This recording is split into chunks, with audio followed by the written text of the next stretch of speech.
আমি যে সব নারীরা যেমন ঘরমুখী, ঘরে বসে অনেক তাদের অনেক কাজ জানে এবং তারা সেই কাজগুলো বাইরে আনতে পারতেছে না, সেই কাজগুলোকে আমরা বহির্বিশ্বের কাছে পরিচিতি করে দেওয়ার জন্য এবং তাদের একটা মানে ইনকাম সোর্স বাড়ানোর জন্য যা যা করা দরকার আমরা সেটা করব এবং দুস্থ নারীদের পাশে আমরা অবশ্যই থাকব এবং যেসব অসহায় নারী এবং নারী নির্যাতিত নারী যারা তাদের পাশে থাকব এবং তাদের হয়ে আমরা কাজ করব।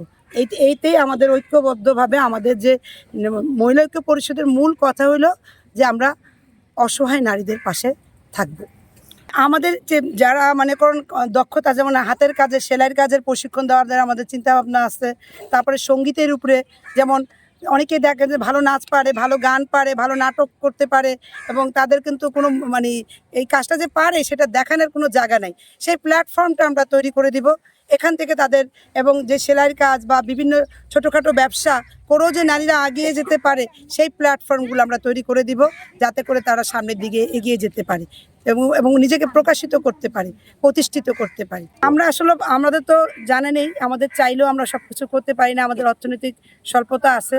তো আমরা মাননীয় এমপি মহোদয়ের কাছে এবং উত্তর জেলায় যে জেলা পরিষদ বা মাননীয় জেলা প্রশাসক, পুলিশ সুপার মহোদয়ের সাথে আমরা কথা বলে যেভাবে এই কাজগুলো দ্রুত করা যায় বা আপনার রোডসেন হাইয়ের সাথেও প্রয়োজন আমরা কথা বলবো, যদি আমরা দ্রুত করা যায় এমপি মহোদয়ের কাছে আমরা যোগাযোগ করে যেভাবে এটা সমাধান করা যায়, যদি সেটা সমাধান করার যোগ্য হয় তাহলে অবশ্যই আমরা তাদের কাছে দ্বারস্থ হব এবং সাহায্য চাবো।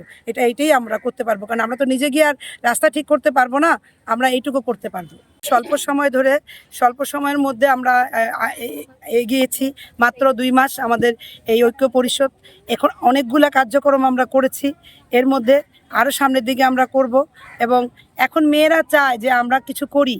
এখন আমাদের মেয়েরা চায় যে আমরা ছেলেদের পাশাপাশি কিছু রুজি করি, কিছু দক্ষতা তৈরি করি, স্বাবলম্বীভাবে সংসারে বা মানে পুরুষের পাশাপাশি দাঁড়াই।